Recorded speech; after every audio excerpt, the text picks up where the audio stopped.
So this is Samsung's Galaxy S24 Ultra, and it's currently running the latest One UI 6.1 update. I'm going to give you guys a walkthrough of how I have my phone set up, as well as just an overall review and overview of just One UI as a whole, to help you guys decide whether Samsung software is something that you would be interested in. I know there's a lot of Galaxy devices out there, and they all run very similar software versions of Samsung's One UI. So this video is for anyone interested in any kind of Galaxy available out there, not just specifically the S24 Ultra. I specifically am using the S24 Ultra, but you could use the S24, the S23 Ultra, S22, and it's going to be a very similar experience. So let's go ahead and talk about One UI. So we're going to go ahead and start off the lock screen here. Right now I'm in the lock screen editor. So here you can see all the different components and widgets that you can change and customize for your lock screen. So as you can see, for me personally, I have a very basic clock setup. You have a variety of different fonts you can choose for your clock style. You can also resize that clock style if you want it to be a little bit smaller, a little bit bigger, depending on what you prefer. And as you can see, the colors of the lock screen will change depending on how you change up the clock style here. So of course, if I make most of the text hover over the darker side of the wallpaper, it's going to make the color of the text a bit lighter. And if I make it on a lighter side, it'll make the text a bit darker. You can also manually change the colors of the lock screen. So if you prefer to select a specific color, you can do so as well. I personally prefer to use the colors of the wallpaper. Something that was recently added to Samsung's One UI 6.0 update is the ability to use widgets now. So you can see here you have a variety of different options you can choose from. And this is very, very similar, if not exactly the same, to iOS's widget system. You can choose from a variety of up to, I think, 3 or 4. So yeah, 4 different small ones, or choose between 2 and then 1 longer one. So you can go through and select widgets that you'd like to use. As you can see, all of these widgets though are based off the default applications. There's no custom widgets available as of right now. So you can't expect to be using anything like Snapchat that I know iPhone on iOS allows you to use. So for me personally, I like to use the battery widget as well as the daily activity widget, just so I can keep an at-a-glance look of my progress throughout the day. Then you also have the option to change up the way notifications show up on your lock screen. I personally use the details version, but you also have an icon only or just none at all. You do have the ability to add some text at the bottom via the contact info. This is meant for if you lose your phone, so that someone can contact you, so you can insert your phone or email here. I personally do not use it, but you could also use it to enter any kind of text. So maybe like and subscribe here. You can do that if you please. On the bottom left and bottom right corners of your lock screen, you do have the ability to select any app that you want to quick launch straight from the lock screen. So personally me, I have just the camera application selected. And lastly, you do have the ability to add a few effects, such as a frame. You can also customize the color of the background of that frame, and also add some effects to the wallpaper. I personally don't do that because I already like the wallpaper that's set up. There's no need to add any extra effects. So now hopping into the home screen, this is where you have the ability to do a decent amount of customization to be able to make your home screen applied to you. So if you have a certain aesthetic that you want to go by, or maybe you're a productive kind of person and you want to add a bunch of widgets, you can easily do so with Android and just Samsung's One UI. So as you can see in my home screen, very basic. One widget at the top, the at-a-glance widget. This is Google's widget. I personally like Google's new weather application. It's not really an application, it's just from the Google web, but it still looks super clean in my opinion. I love that little frog, so I just like to use it. I think it looks overall very cool. But also the at-a-glance widget does provide me with a few alerts, such as being able to see any events coming up via my calendar. As far as my apps, you can see YouTube, Reddit, Spotify, my 3 most used applications. And then my default apps, messaging, the Play Store, camera, and the phone. It's very basic on my main homepage. And I'm sure you're curious about the icons that I'm using here. It's called Verticons. I downloaded it from the Play Store. I believe they cost around $1.50 or so.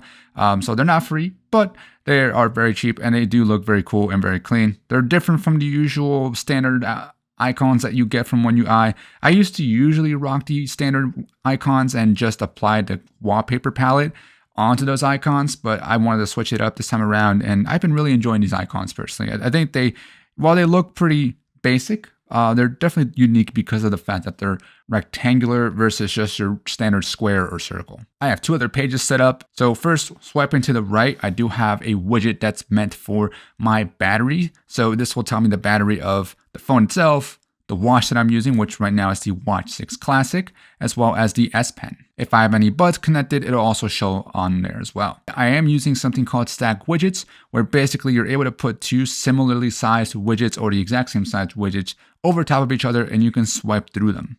You can see here one of them is about my memory and my storage, just to keep an eye on that. And then the next one's about my screen on time. To be able to stack these widgets though, all you got to do is literally just stack them over top of each other. So if I go to add, actually if I grab the at a glance widget here, move it over, you can see here that it just allows me to just drop it right in, and it automatically adds it to these stacked widgets here. Below it is my SofaScore app widget. This would just tell me at a glance of any scores or any upcoming games that are coming up that of the teams I follow.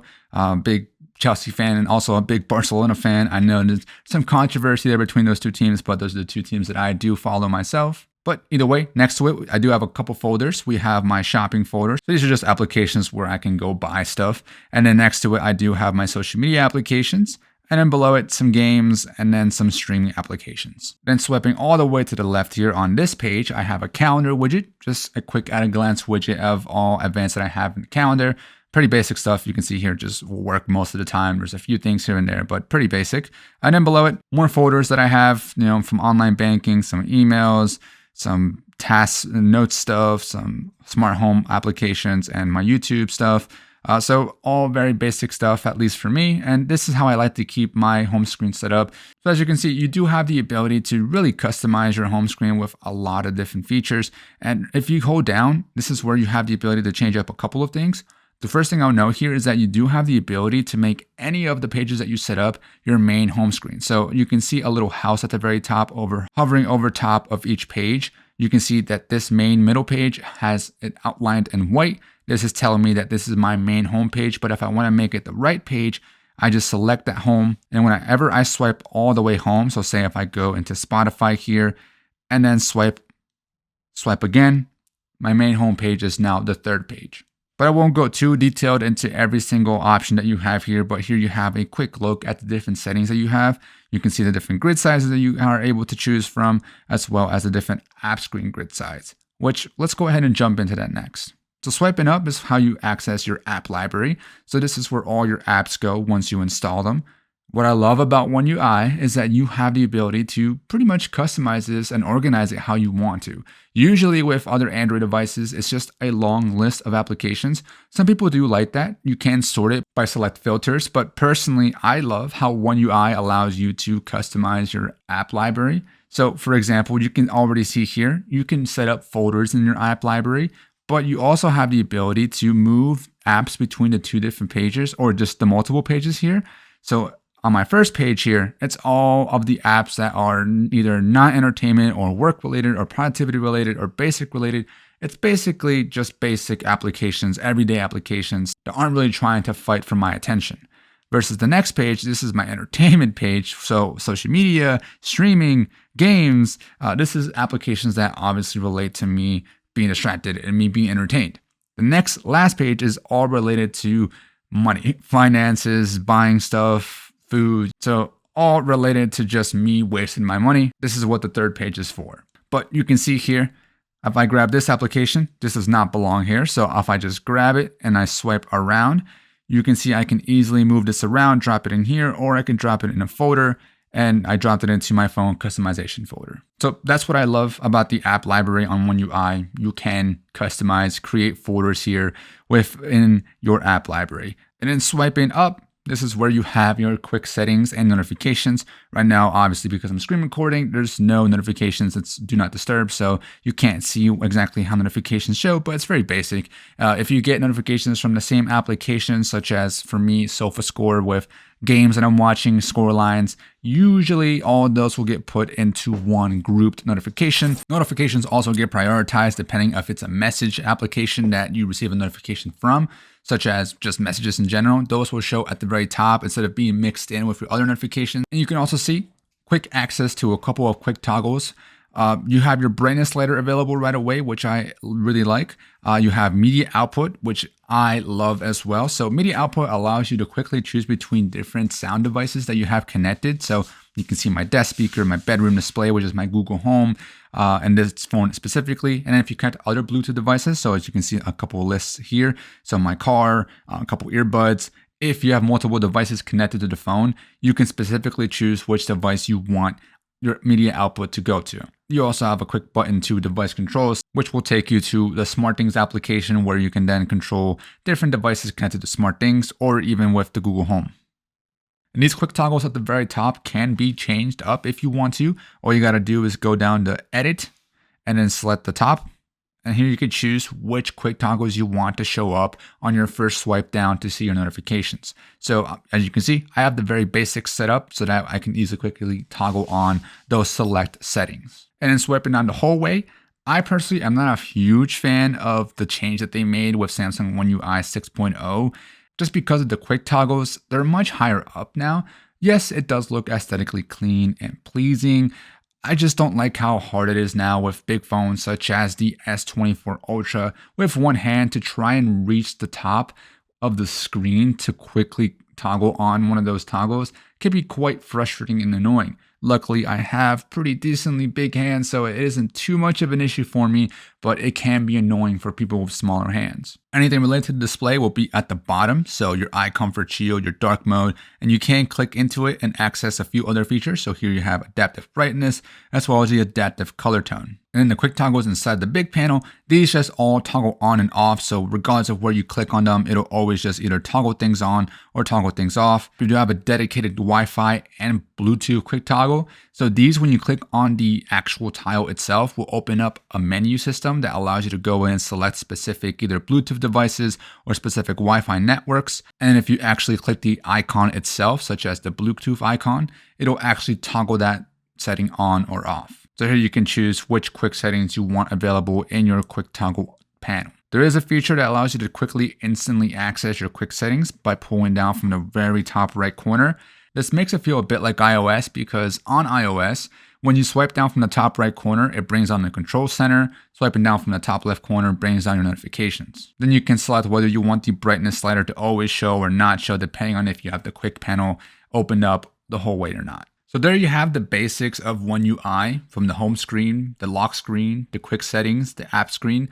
Very customizable in my opinion, with a lot of different options. And there's a lot of small things you can change and tweak within those things.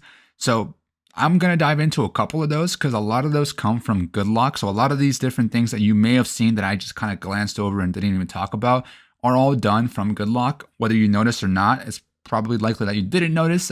But if you did, I might cover some of those now. So let's go ahead and talk about the settings as well as Good Lock now. So hopping into the settings here, you can see a variety of different options that you can go through. It's a lot, definitely overwhelming at first. I think at first for anyone who's new to any new OS system, it's going to be overwhelming taking a look at all those settings. So you definitely have to take time to sit down and just go through each different category just to see if there's something in there that you want to change. Because I could go through every single one and you might find something here that isn't available on your OS system, which could make this video super long, but I'm going to cover some of the most important ones that's super specific to One UI in general. So first is the connected devices here. Here you have the ability to toggle on certain features that are only available on Samsung's One UI. So number one is going to be the Quick Share and Music Share. Well, Quick Share is actually available to all Android devices now. It used to be Quick Share and Nearby Share with Google, but now it's all integrated together into one solo feature. So Quick Share allows you to just quickly be able to share different files and images between one Android device and another device. But below here, you'll see options such as Auto Switch Buds. This basically allows you to switch up which device plays audio into your Galaxy Buds. So this is specific to Samsung's Galaxy Buds. It's not a open source or open type of experience, so it can't be between a MacBook and a Samsung phone. This is specifically between Samsung devices. So for example, Samsung tablets and Samsung phones. This is how I personally use it. Call and text on other devices. This allows you to set up your other Samsung devices to receive messages and phone calls, as long as it's connected to a main device that does have a SIM card service. Continuing apps on other devices, this is convenient for if you're copying something on one device. So if I copy something on the S24 Ultra, it'll paste it into this global clipboard that's connected between the Samsung devices. And then I can go to my Samsung tablet and just paste it on wherever I'm going to be using it on that device. Then you have Samsung DeX, which basically allows you to convert your phone into a computer in a way. So if you plug in your phone either wirelessly or via a wired into a display, it gives you an interface that's called Samsung DeX. It looks a lot like a Chromebook or a Windows laptop. It really just gives you a new interface. That's really all it does. And yeah, it's powerful and can be useful, but me personally, I don't use it. And then lastly, Galaxy Wearable, SmartThings, and Android Auto. Galaxy Wearable is all about connecting your Galaxy devices, such as the watch or Galaxy Buds, to your device. And then Android Auto, standard on all Android devices. SmartThings can be downloaded on other devices as well, but I will note that if you have something like a Samsung Smart Tag, that can only be tracked and used with a Galaxy device. So I wish that would be more open as well, because I have other Android devices that I like to use, and if I'm using a Galaxy tag, then I can't use my other Android devices to track that Galaxy tag. Next, I do want to talk about the display settings, just a few of them, some new notable ones. Inside the eye comfort shield, you do have the adaptive and the enhanced eye comfort shield. I personally used to use the enhanced eye comfort shield all the time, but I noticed that it made colors a lot more washed out, and it made grays look a little bit grayer, blacks look like gray. So I just ended up turning that off eventually because it just diluted the full experience that you get from a full-on Samsung device. A new feature that you have is the adaptive color tone. This allows the phone to adjust the color temperature of the screen based on the lighting around you. It just makes it a little bit more comfortable. It also may make colors look a little bit more natural.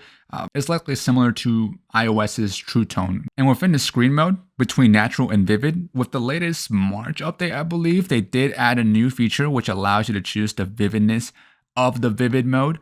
So if you want your display to be as vivid as possible, go into the advanced features when choosing vivid and just toggle that vividness all the way to the very maximum to get a very vivid display.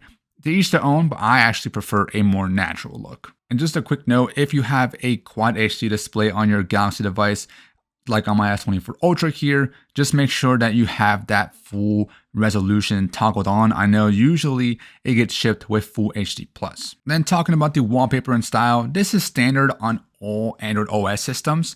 Basically, it allows you to use the colors of your wallpaper to embed that into the system settings and even into your icons. So once you select your wallpaper, go into your color palette and select between a couple of options here. You can also choose a basic color that's irrelevant to your wallpaper color, and it'll just embed that into your settings. So as you can see here, my toggles and all that stuff is very similar to the colors on my wallpaper. You can also apply that to the app icons. Only shows if you're actually using the standard One UI icons, which I should probably actually show you where I get my wallpapers from. So I use an application called Backdrops. The particular wallpaper you're seeing in this video is from the Pro Pack, Forms of Nature. I believe it's down here. Yep, the Seaside Delight. This is the current wallpaper I'm using. I like it. It matches the color of the physical device. Well, somewhat matches the color of the physical device, that being a lightish bluish, just any kind of blue. So that's why I personally chose this wallpaper. And you do have the ability to use an always on display on your lock screen. I have it set up so that when I get a notification, the always on display turns on, but you can also have it turned on all the time or have it show whenever you just tap the screen. There is a feature that allows you to show the lock screen wallpaper on your always on display. I personally don't like it, so I toggle that off. And I will note that they've made the settings customization options a lot more limited than they were before. Now it just uses the clock style and the setup of whatever you have on your lock screen itself. Before, you could customize and change that all individually, so you could have a completely different always on display compared to your lock screen, but now they changed that. So I'm not sure why they did that, but to be honest, I don't really care because I rarely use the always on display. So the only thing I'll talk about when it comes to your security and privacy settings is a special feature called Secure Folder. So Secure Folder is protected by your biometrics or a separate passcode. And within a Secure Folder, you can install any application, move files, basically gives you like a second space for your device so that you can keep stuff that's either private or important that you don't want other people to mess with if they happen to get into your phone. This is very convenient for, say, if you use your phone for work as well, but you don't have a separate work phone. So as you can see in my secure folder, I have a bunch of applications related to my personal daytime job. The next I'll talk about is the advanced features. So with One UI recently, they've added a handful of new AI features. So the first option is the advanced intelligence, which is those AI features. I'll be honest, I rarely use most of these. As you can see, they're all tied down specifically to Samsung applications. So if you don't use the Samsung Notes or the Samsung Voice Recorder or the Samsung Internet or even Samsung's keyboard, then you're likely not going to use any of these AI features. And all of the features that are available are all related to translating or summarizing. So it's very specific and very basic stuff in my opinion. It's not like Google's Gemini or ChatGPT where you can ask it a question or something and quickly inputs it into your device of some sort. It's very simple stuff in my opinion. So with the translation stuff, I've tried to get myself to use it with the phone. So when I'm in a phone call, say my parents, whenever I want to try to say something that I don't know the exact words for in Spanish, I'll turn it on, say it in English and hope that it helps them understand. For the most part, it gives them an idea of what I'm trying to say, but it's not always a direct translation of what I'm saying. The Samsung keyboard, same idea. I try to use it so that I can try and type in English so I can get it to say it in Spanish, since I do struggle to be able to type stuff out and don't have to rely on Google Translates. But again, it's not always exactly what I'm trying to say. It's a little too direct in the translation sometimes. So I do actually use the summarization feature for Samsung Internet. And just to show you a quick example of the Samsung summarization feature, if I go to this site here, it just talks about the issue with the Pixel having the USB-C port loose. If I click the summarization, summarize, gives me a quick summarization of the page. And you do have the option to choose between a detailed or a standard version. So standard is usually a couple of bullet points or just a very basic info. Here you can see it's just a little bit less than what detailed gave me. Wasn't too much. Of course, every page will be different depending on what you're looking at. But you can see here that the translation feature also is available on here. So it can translate that summarization, but it also can translate the whole page itself. So if I choose translate from the beginning here, it's going to translate this whole page. So as you can see, it went from English. Every single thing that's on here that's text will be in Spanish now. And then the photo editor, I also don't really use. I have messed with it and it's pretty cool to play with, but I don't find myself wanting to use this or needing to use this in my day-to-day life. But showing you a quick real-time example of this, you can select whatever you want to remove. So say this pot right here, it's kind of in the way of the staircase. And then hold down, erase. Say I also don't want these lights on the building. Hold them down, deselect. Say I also want to make this a little bit angled here. Generate. It's going to fill in all the gaps, both of the edges here, as well as the different objects in the photo that I removed. All right, so here you can see, just by viewing the original, the difference here. Kind of messed up the church up a bit over here. The road, pretty basic, but also looks a bit odd. Tried to extend the tree and it's adding another similar light post there, which is interesting. But I am curious to see here, how does this look? It's a little blurred out. It looks a bit smeared in my opinion. Yeah, every little section here where I remove something, if you're, I guess, pixel peeping and zooming in, you'll notice it. But from afar, you probably could not tell that this is not an original image. Now, Samsung does add a watermark onto the image down here, so then you do know that this was AI generated with Samsung's AI generative tool. So that's something I guess good to know, but you could also use another AI application to then remove that watermark. So overall, personally, I rarely use this feature, if at all. Now, again, you may be someone who does a lot of traveling and tourism and may take a lot of photos. So then it may be convenient if you happen to get a lot of unwanted objects in your photo, you could use the AI tool to remove those and get a better image. But that was AI for you. Like I said, I rarely use them, but they're there if you want them. And then in the labs, I recommend turning on the multi-window for all apps. This basically allows you to use any application that you download in multitasking mode, which we haven't even gotten into, which let's talk about it. So multitasking on One UI, phenomenal. I absolutely love the multitasking capabilities that you can do on One UI. Basically, you have something called an edge bar, which is its own feature in itself. But the most important thing here is that it allows you to drag and drop applications. So quickly talking about the edge bar, it's just a little panel that shows you different widgets and features. So here you can see you have a variety of different options you can choose and select. But the most important one is this little app library thing that you can customize and select whichever applications you want to quickly have access to from the edge bar. But once you're in an application, so here I'm in Best Buy, If I drag over and say I select YouTube, I can easily just drag and drop YouTube either at the top, at the bottom, or put it into a floating window. Personally, I like to put it at the top, and then I like to just move this up so that the YouTube video is taking up about 1/3 of the screen. And then my other application allows me to just scroll around here and use it as if it was almost using up the whole screen. And the pop-up window, like I said, I don't really use it very often, but I do use it for the calculator. So whenever I'm trying to buy something and seeing how much money I have and I need to do some, finances and stuff, I'll sometimes pop over the calculator. You can resize it as you please and use it as you need it. And lastly, for the last multitasking feature, you do have the picture in picture, so kind of like a pop-up. But if you start watching a video, let me make sure the volume's down. Say I start watching this video, swipe home. It'll open up a little window here with the video that you're watching. This is very convenient for just watching a video and going into another app and just browsing around as you need it. Next, I do want to just mention the modes and routines.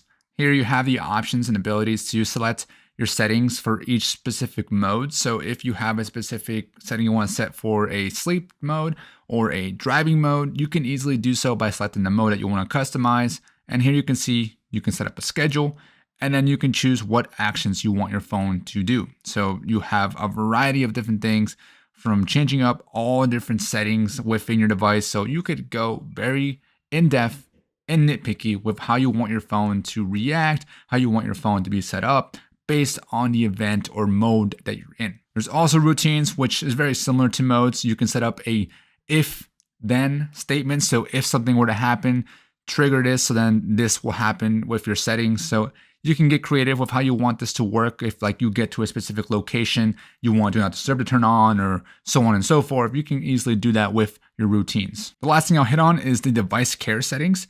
The most important one for me is when you go into battery. The battery protection, you have the ability here to select now how you want your battery to be used up. I personally recommend using adaptive, letting the phone learn your patterns so that when you're charging overnight, if you ever do charge overnight, then it won't fully stay charged at 100% all night and possibly cause battery degradation over a long extended period of time. So if you plan on keeping your phone for many, many years, then use adaptive mode. So as you can see, there's so much to cover when it comes just the basic settings of One UI. Like I said, you have to go in here and just hop through every menu system, and you'll find something that'll either make your day or tweak it up to make your phone experience a lot better. So One UI offers you a lot of features. And now we gotta hop into Good Lock, because Good Lock gives you even more. So Good Lock is focused more on the small, minute things that you probably did not think of when it comes to customizing your phone. So let's jump into Good Lock now. So within Good Lock, you have two different sections. You have the Makeup and the Life Up. So Makeup is related to the aesthetics, related to customizing the look and feel of the One UI experience. And then Life Up is related to small different extra settings to help improve you and your day-to-day experience to make your phone work better for you. So there's a couple of different sections I'll talk about. Again, it's very similar to the settings. You kind of have to go in and play with each different setting, because there might be something that you find that will change the game for your One UI experience. So the first thing I'll hit on is the theme park, because this is where I do install my custom icons. So One UI doesn't have a default way of installing any of those pre-installed icons that you can download from the Play Store.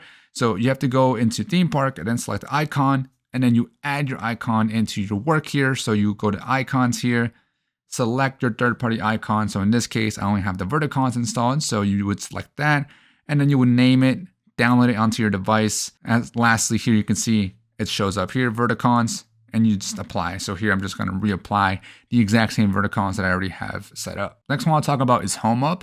Number one thing I like here is that you can remove the icon label from your apps. So as you can see, it's just the icon. But if I go into here and toggle this back off, the icon name shows underneath each icon. Personally, I think it looks a lot cleaner with just the icon itself. And then for the folders, I have a pop-up folder set up so that whenever you open up a folder here, it does a little pop-up, versus if you have it turned off, the default version is it shows up in the middle. There's two caveats here. So obviously you can see that with the default version, the folder is centered, it's also lower down, so it is easier to reach with one hand. So if you happen to have a folder at the very top of the screen, then that folder will pop up at the very top of the screen. So that would be annoying if you do have the pop-up folder turned on. Personally, I like the way it looks, so I'm gonna keep using it. In QuickStar, you can change the visibility of the icons that show up at the top right corner. So if you get bothered by the Bluetooth icon constantly showing or the Wi-Fi icon constantly showing, then you can toggle those on or off as you please here. I personally have the clock settings adjusted a bit. So number one is that it shows the date on the top left. So at all times, I can see the date very quickly. But I also have show seconds here. So when you show the clock on your quick panel, so swiping down, you'll see the seconds as well. Next, going over to Life Up, you can see a nice shot. This is related to screenshots and screen recording. You can see one feature that I've been using all throughout this video is whenever I am screen recording, I have Do Not Disturb turned on so I don't get bombarded with notifications in this video. MultiStar, one of my favorite things that you can do here is that when you're in multi-window mode, the screen zoom is a little bit more zoomed out, so you get more out of the display whenever you're in multi-window mode. So just so that I can show you here, this is what it looks like with Reddit at the bottom and YouTube at the bottom. So here you can see a full thumbnail here of a video, and as well as just almost a full post here on Reddit. And if I go in and turn that setting off, go back into my multi-window, you can see just a slight difference here as far as how much is being shown on the screen. A little bit less. I personally think the more I can see, the best, especially when I'm multitasking, because it is not really a smaller display, but it's smaller than you could say like a laptop or even a tablet. In the camera assistant, this is where you have a couple of different small things you can customize and tweak for the camera application. So a variety of different things is like the zoom shortcut. If you want a quick shortcut to that 2x or that 100x, you can quickly toggle that on and off here. Small things that I personally don't want to mess with just yet, just because I'm not entirely sure what it'll do. But one important one that people may want to know about is the quick tap shutter and the prioritized focus over speed. So a lot of people tend to complain about the shutter speed or the tapping of the shutter button on the camera app, that it's a bit slow. Well, go into the camera assistant here, tap quick tap shutter, and also turn off prioritized focus over speed, and you should have the fastest shutter you could probably want. In RegiStar, you can customize the way your settings show up in your actual settings. So if there's certain sections that you don't want on your settings, like for example, the user guide, the remote support, I don't want those or need those, so I just toggle those on and off. You can also re-customize the way the panels are grouped. So if there's certain sections that you want to be grouped together, then you can easily come in here and customize that. You also have the ability to turn on something called back tap. So this will allow you to double tap or triple tap the back of your device and quickly toggle something. So in my case, I have my double tap to show my notifications and triple tap to go back. So if I double tap here, it'll bring down my notifications. If I triple tap, it'll be like swiping right or swiping left to go back. You can also set your side key here, which is your power button, to a certain action. In my case, I just have the Google Assistant turned on. The last one I'll touch on is the Sound Assistant. Here you can have your volume rocker customized a bit. Me personally, I like the ability to switch up the specific volume control for each application that I use. So if you want to control the application sound for, say here, Spotify, for YouTube, what I'll do sometimes is I'll be watching a YouTube video that really isn't the most entertaining, but it is something I want to watch. So I'll have music playing in the background as well as the YouTube video playing. So then whenever they're not talking or there's a section where it's just silent, then my music can be heard. You can also change the step volume here. So if you want a more precise volume experience, then you can easily change that here. But there you have it. That's some of the good lock features that I personally use. And you can see a lot of different features that you have available here. And it's going to take you some time to go through them and figure out which settings that you care about and want to turn on. It may be a trial and error experience as well. So there may be some things that you turn on and then realize this is completely annoying and just end up turning it off. I know there's a couple of things that I did as well that I ended up, going back and forth with. But as you can see, overall, One UI just gives you so many features, so many options, not only in the stock settings, as well as just the good lock. So there's so much you can do with One UI, and overall, I love One UI. I know a lot of people complain about the fact that it's not the most fluid. It's because there's a lot. There's a lot you can do here. There's so much settings, so many options, and if you're someone who wants every single option possible and available without having to like root your phone, then One UI is definitely the way to go. So if you're coming from Pixel, iOS, you're going to be super overwhelmed. I promise you, it's going to be a learning experience, but once you learn what you like and what you don't like, you're going to love One UI. That's why One UI is honestly one of my favorite software experiences on any device, and usually tends to be the reason why I'm always on a Samsung device as my main device. So if you're someone who is planning to switch to a Galaxy device, are you intrigued? Are you interested by One UI? Do you think you'll like it? Or if you're a current Galaxy device user yourself, did you learn something? Did I teach you something? If not, be sure to leave your favorite setting down in the comments below. Hopefully this video was helpful. Hopefully you guys enjoyed, and peace.